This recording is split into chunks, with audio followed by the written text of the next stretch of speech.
A very good afternoon and welcome to Lunchtime News on TV1 for the news first team. I'm Dithmini De Silva. Let's start off with a look at the headlines. Supreme Court informs Parliament the Inland Revenue Amendment Bill can be passed with a simple majority. Thunder showers to continue this evening. No shortage of eye lenses, says Health Ministry. $63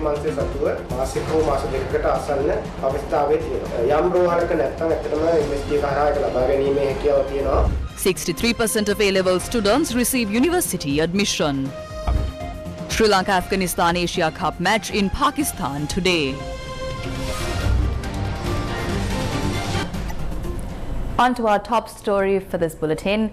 The Supreme Court determined that the Inland Revenue Amendment Bill can be passed by a simple majority of the legislature. The announcement was made by the Speaker on Tuesday in Parliament. I wish to announce to Parliament that I have received the determination of the Supreme Court in respect of the bill titled Inland Revenue Amendment, which was challenged in the Supreme Court in terms of Article 121(1) of the Constitution. For the reasons provided in the determination, the Supreme Court has held that neither the bill nor any of its provisions is inconsistent with Article 12 of any provisions of the Constitution. Accordingly, the bill can be validly passed by a simple majority of the legislature. I order that determination of the Supreme Court be printed in official report of the today's proceedings of the House. Moving on to another headline-making story, a total of 166,938 students are eligible to enter state universities as per the results of the GCE Advanced Level Examination that were released on Monday. That is 63.3% of the total number of students who faced the examination. In addition, the results of 84 students were withheld by authorities. Here's a look at the top scorers of the GCE Advanced Level Examination. Dilsarani Tharushika of Sirimavu Bandaranayaka Vidyalaya, Colombo secured the number 1 island rank in the commerce stream with the best results of 2022 A-level exam.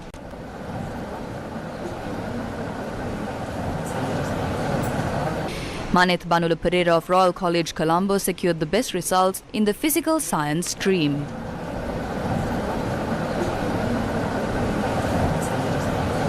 Pramudi Bashani Munasingh of Sujata Vidyalaya, Matara secured the best results in the bio stream.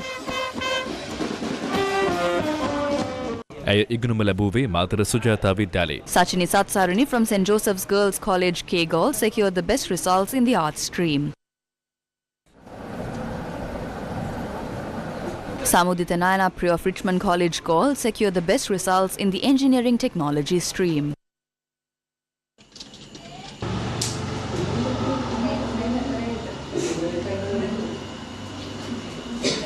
Ruchini Ahimsa Vikramaratna of Devi Balika Vidyalaya, Colombo secured the best results in the technology stream.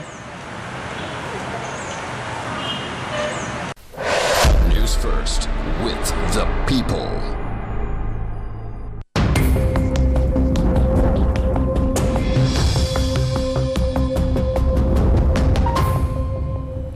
The Department of Meteorology said fairly heavy showers above 50 millimeters are likely at some places in the western and Sabaragamu provinces and in the Gaul, Matara and Nuwara districts. One sluice gate of the Kukuleganga Reservoir remains open due to the prevailing heavy showers.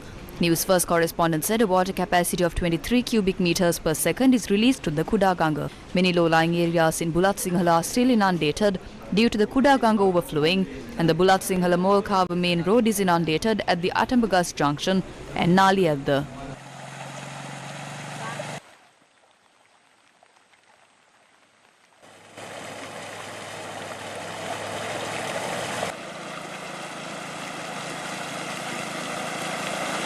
The engineer in charge of the Polgola Mahavali Dam requested people to refrain from using water from the Mahavali River in the Varathan area in Gatambekandi due to the strong current in recent days.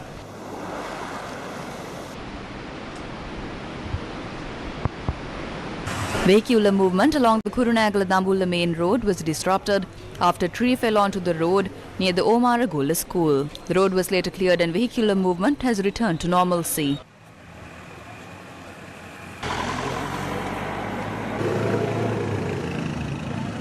A house in Indipara Pemirigama was severely damaged after a large tree fell on the house last night. 4 people had been inside the house at the time.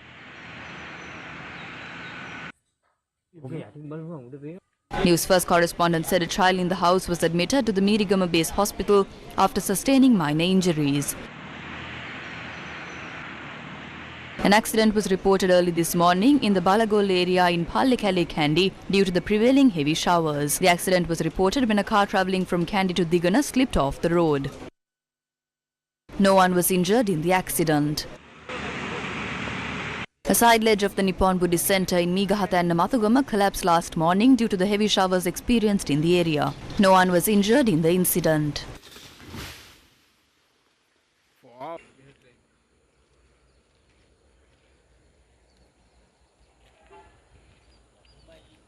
The National Building Research Organisation said the red alert landslide warning issued to the Ahaliyagoda Divisional Secretariat in the Ratnapura district is still in effect. The landslide warnings issued to the Ratnapura, Kegol, Gaul, Kandy and Kalutara districts is still in effect. The Department of Irrigation said people should be wary of using water from the Gin, Nilwala and Kalu rivers and the Attanagalu Oya. These views were expressed regarding the prevailing showery conditions on the Negatima Sri Lanka program on TV1 this morning. The water levels of the Gin, Nilwala and Kuda rivers and the Attanagalu and Bentara river, which flows through the Gampaha district, are at high levels. During the past 24 hours, these areas did not receive considerable rainfall, so we don't expect water levels to rise further. We believe water levels will recede, but if these areas receive more heavy showers due to climate change, these rivers will overflow. The public should remain vigilant regarding the warnings issued by the DMC and the Irrigation Department. මධ්‍යස්ථානයේ වාරිමාල් දෙපාර්තමේන්තුව වගේ ආයතන ලබා දෙන පූර්ව දැන්වීම් සම්බන්ධයෙන් මහජනතාව සැලකිල්ලකින් පසු වීම තවදුරටත් වැදගත් කියන කාරණය සඳහන් කරන්න ඕනේ. දැන් මේ වර්ෂාපතනය ප්‍රමාණවත් පැවති වියලි කාලගුණය නිමා කරලා ජනතාවට ජලය සාමාන්‍ය පරිදි පරිහරණය කරන්න. දැන් මේ අවස්ථාවේදී අපිට මේ ලැබෙන වැසිත් එක්ක අපේ ආවරණය වෙන්නේ නිර්තිතික ප්‍රදේශය පමණයි. නමුත් these showers are only covering the southwestern parts. The northeastern areas are only receiving intermittent showers. The catchment areas have not received sufficient rainfall to increase the capacity of reservoirs. The water capacity as of yesterday was around 800,000 acre-feet. Only 26.6% of it is still remaining in the reservoirs.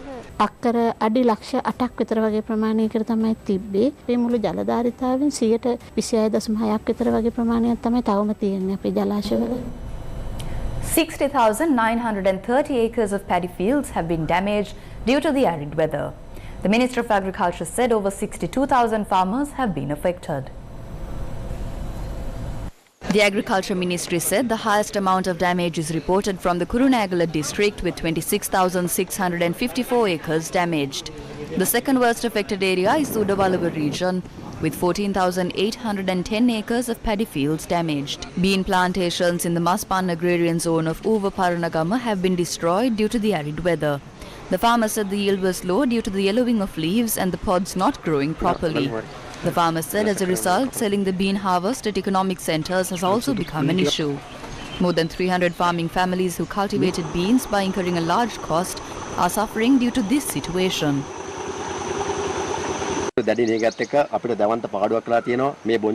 Crops have turned yellow due to the severe drought. We spent a large sum. We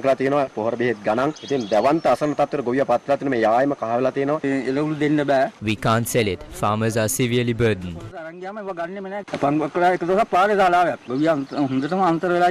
They are requesting authorities to provide a favourable solution to this issue.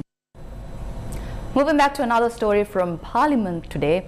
The UK's Channel 4 has prepared a special report on the 2019 Easter Sunday attacks. Views regarding this were expressed in Parliament today. Early this morning, Channel 4 released a video with serious concerns over the Easter Sunday attacks. It contained very serious information and special investigation must be carried out on the information that was revealed. If the government was elected by shedding blood of the people of this country, an investigation must take place over this. The report by Channel 4 also applies to Minister Manusha Nanayakara.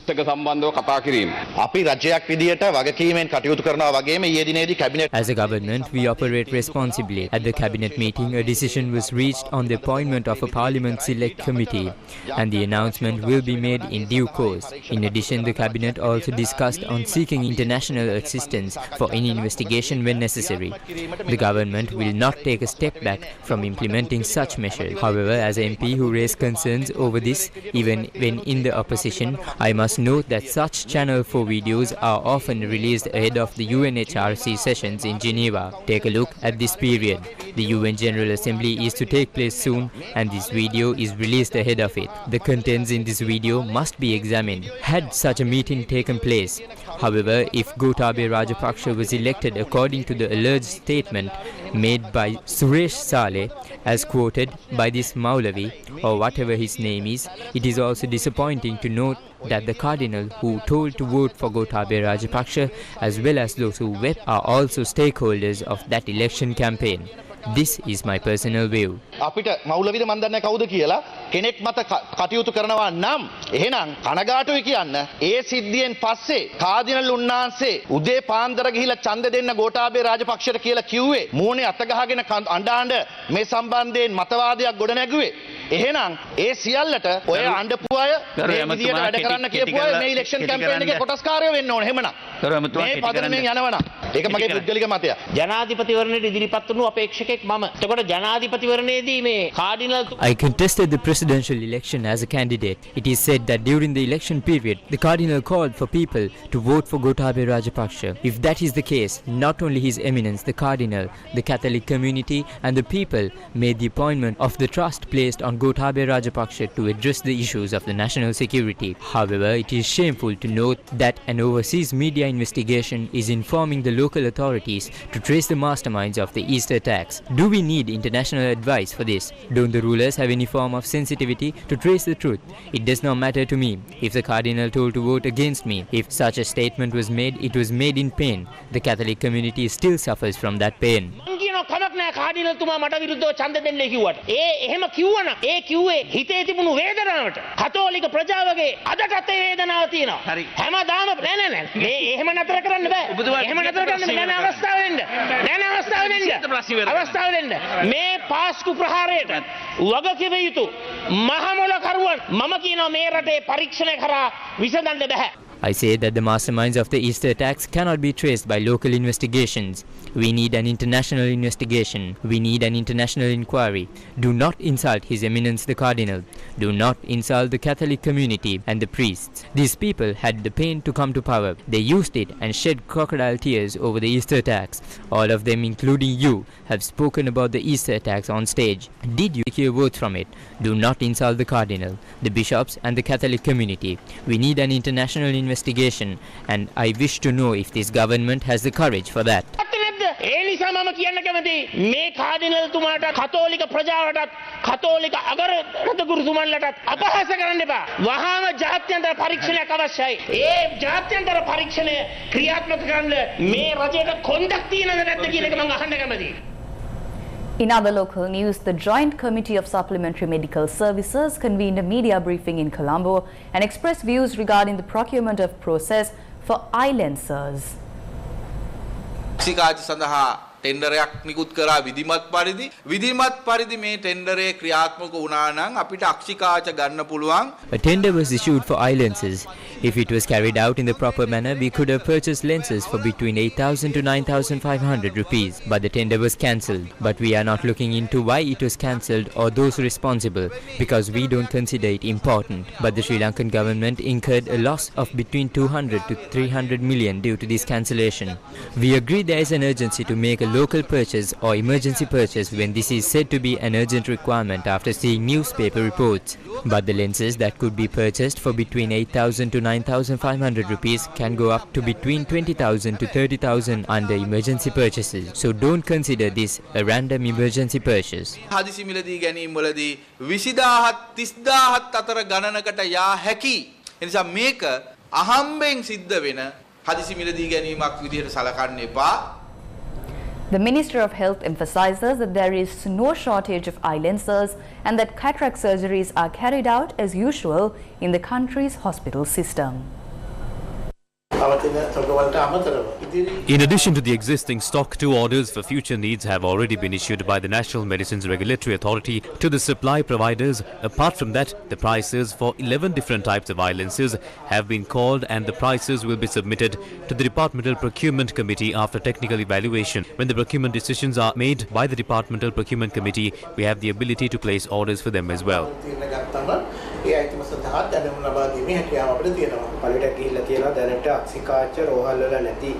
There's also news that the eye hospitals do not currently have eye lenses. We currently have eye lenses in the medical supply department. The medical supply department has received about 6 months requirement in May from the base hospitals to the main hospitals, and it has been distributed to the hospitals by the medical supply department.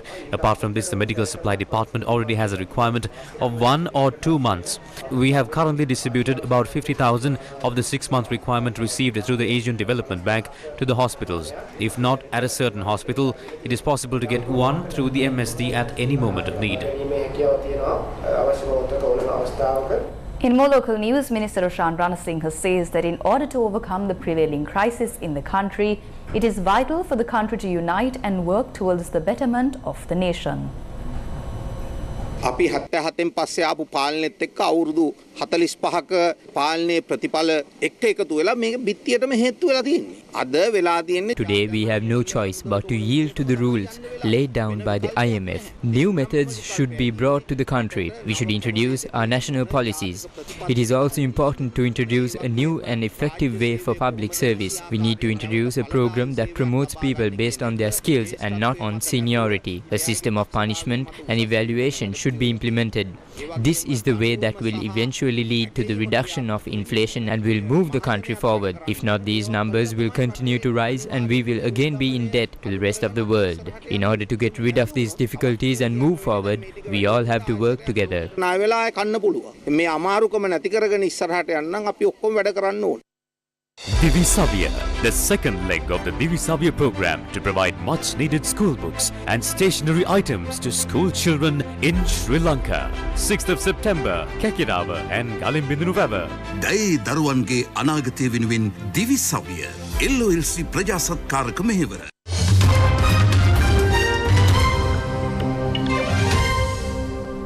North Korea's Kim Jong-un plans to travel to Russia this month to meet President Vladimir Putin, a US official has told foreign media. The official said that the two leaders will discuss the possibility of North Korea providing Moscow with weapons to support its war in Ukraine. The exact location of the planned meeting is not clear. There was no immediate comment on the report also carried by other US media from North Korea or Russia. Sources told foreign media that Kim was most likely to travel by an armored train. The possible meeting comes after the White House said it had new information that arms negotiations between the two countries were actively advancing. National Security Council spokesman John Kirby said Russia's defense minister Sergei Shoigu had tried to convince Pyongyang to sell artillery ammunition to Russia during a recent visit to North Korea.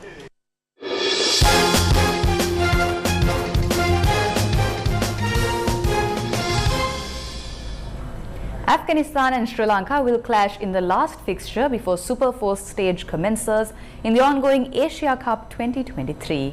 The two teams are set to meet on Tuesday at the Gaddafi Stadium in Lahore, Pakistan at 3 p.m. Sri Lanka time. Afghanistan and Sri Lanka will clash in the last fixture before Super 4 stage commences in the ongoing Asia Cup 2023. This match will be of significant importance as neither of the two teams has qualified for the next stage. Sri Lanka top Group B while Afghanistan are placed in third. Sri Lanka and Afghanistan met for the first time in the one-day format of the game back in 2014. The two teams have crossed paths 10 times in the 50-over format, with Sri Lanka securing 6 victories and Afghanistan winning on only 3 occasions. One game in 2022 ended in a no result. TV1 is the official local broadcast of the 2023 Asia Cup. All matches are being broadcast live on TV1 and on www.sirisatv.lk. That's a wrap of the lunchtime news. Join us again at 9 p.m. for primetime news on TV1.